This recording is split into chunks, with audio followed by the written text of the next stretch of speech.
as you can see, I'm ready to go. So I've got my Lightroom loaded up. Generally speaking, I do use Lightroom Classic, but just for editing purposes and teaching you guys how to do basic stuff, I've been using Lightroom CC just because I find it's a little bit less intensive, a little bit easier to use, and it's probably one of the ones that most of you guys will be using anyway. So let's just go down and we'll find a photo that I want to edit. Let's go with this one. This one looks alright. No.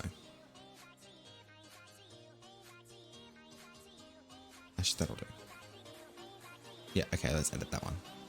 So what we'll do is we'll go into the edit tab, and from here, what I usually do first off is I come in and I immediately touch my tone curve first.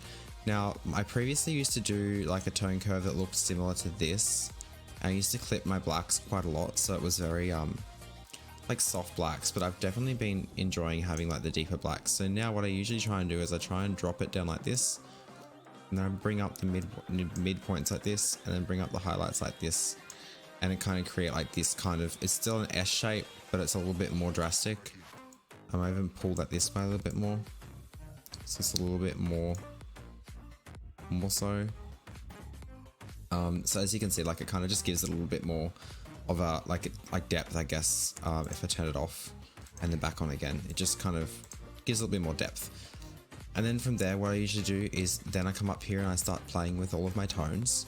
So first of all, what I'll do is I'm going to drop my highlights down. So what that'll do is that'll bring back any kind of details in like the highlight zone. So like up in here, I kind of want to fix all of that. So basically I'll drop my highlights down, and then I'm also going to bring up my shadows. So this will add light into like this sort of darker zone without brightening the entire photo. But then because I've dropped my highlights, I still want my whites to pop. So I'm going to bring up my whites. As you can see, it just really affects the brightness, and I kind of like to try and play around with the whites and the highlights together in conjunction. So I get my whites to pop, but I don't blow out my highlights. So like I'm happy with this level because the whites are kind of popping. It's giving the photo a lot of depth. As per like what it was originally. So it's very kind of flat and you can't see much of the detail in, especially in this area, like the splash. When we go like that, now you can see a lot of depth. And then I grab my blacks and I do drop them as well, because I really have been enjoying having a lot more punchy photos. So we'll do that. So then what I want to do is I want to adjust my temperature just slightly. So I just want to drop it just the slightest bit and add a little bit of tint. I want it to sit about 5. Now what I've been doing is I've been hitting the vibrance slider. So what that does is the vibrance actually it adds saturation to the less saturated colors. So anywhere that's already oversaturated, it's not going to touch. It's just going to saturate the undertones. It's not going to affect the entire photo saturation. So what I do is I come in with my vibrance slider and I just kind of boost that. So I just want to give color into like the neutral zones. But then I also come back in and I drop the saturation. So I boost the vibrance, but I drop the overall saturation just so it adds color into like the small pockets, the less bright bits. And as you can see, like the photo's already looking better as it is. That to that, like you can definitely tell the difference. So now for this, then I go into my color grading. So for this particular photo, I kind of want a warmish feel, but I don't want it to be too bright. So I'm going to grab my yellows and I'm going to drop them slightly towards the oranges. And I'm just going to increase the saturation just a little bit, not too much. And I might decrease the luminance actually increase it just a little bit. Oranges, I want to saturate them and I want to increase the luminance of the oranges. Just to give like a little bit more light on here. I might even increase the luminance of the yellow too. Green, I want to desaturate completely. Red, I also kind of want to trim out some of the red, so I'm just going to drop the saturation in that. I'm going to drop the saturation in the aquas, but for the blue, I'm going to increase saturation, but I'm going to drop the luminance. I'm going to shift it. I might leave it there.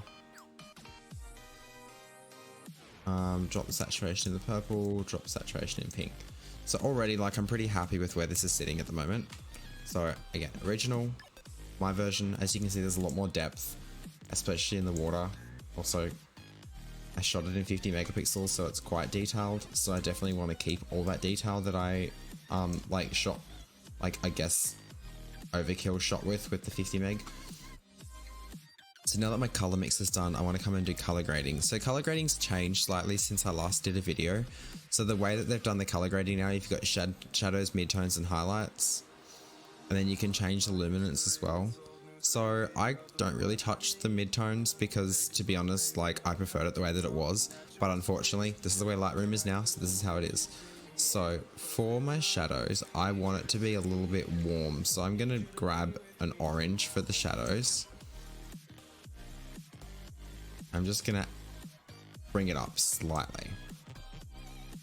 For highlights, I'm going to find like a blue. Bring them up as well. For the blending, I don't want it to blend that much, so I'm actually going to drop the blending. I want it to be a little bit more warmer, but I don't want to like change the white balance to make it super warm. So I'll do that, and then for the balance, I'm probably just going to leave it, drop it just a little bit, but not too much. So I'm pretty happy with that. So at the moment now, it's looking warm, but the overall temperature of the photo isn't. I've just increased like the shadows and stuff. So yeah, like, it looks sunsetty, it looks really beachy and vibey, and it definitely fits with my aesthetic at the moment. If I was to put this on my Instagram feed straight away, it would fit well because this is the current tones that I've really been kind of working with. At the same time, like, these same effects can be applied depending on whatever tone you're working with, so you don't necessarily have to be putting in these colors. This is just what my current like feed and vibe is, but if you're doing a little bit more darker vibe, you'd want to come up here and like obviously drop the exposure right down, and you might want to like really make it like really contrasty, or you might want to like have no contrast. It really just depends on what you're doing. Actually, I really like that vibe though, to be honest. I really like that. I'm gonna leave it like that. I really like that.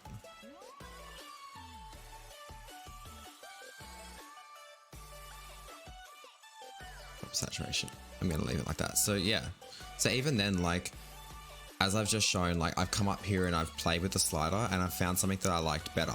So editing is all about coming back and double checking, and when you get right to the bottom of like this whole list of things down the side that you do, and you don't necessarily have to do them in the order that I'm doing them, but when you get right to the bottom, you might be like, oh, I should just go up and adjust this. And by the time you've gotten and done all this, when you go back to adjust your tone, like your light and stuff like that, it might have made a difference. So really just, it's about playing around and feeling your vibe and kind of going, you know, and even to the point of like, if you don't know where to go from somewhere, the best thing to do is just to step up and walk away from the computer and come back in 10-15 minutes and sit back down and have a look and go, okay.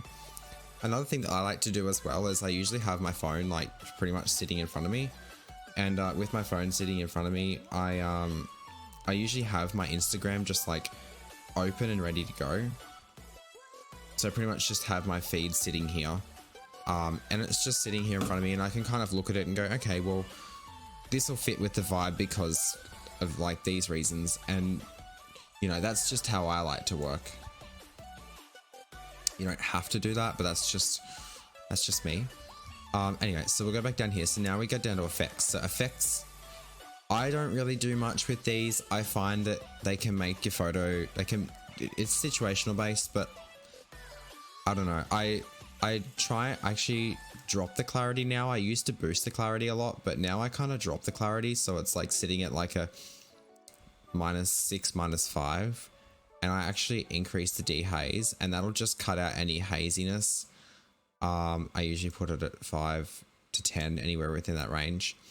And then I don't usually touch anything else. Like, I could add a vignette if I want to. I could add some like artificial grain, but I don't usually do that. Sharpening, it's pretty sharp. I could increase the sharpening if I wanted to. Maybe the noise reduction just the tiniest bit, and drop the color noise reduction.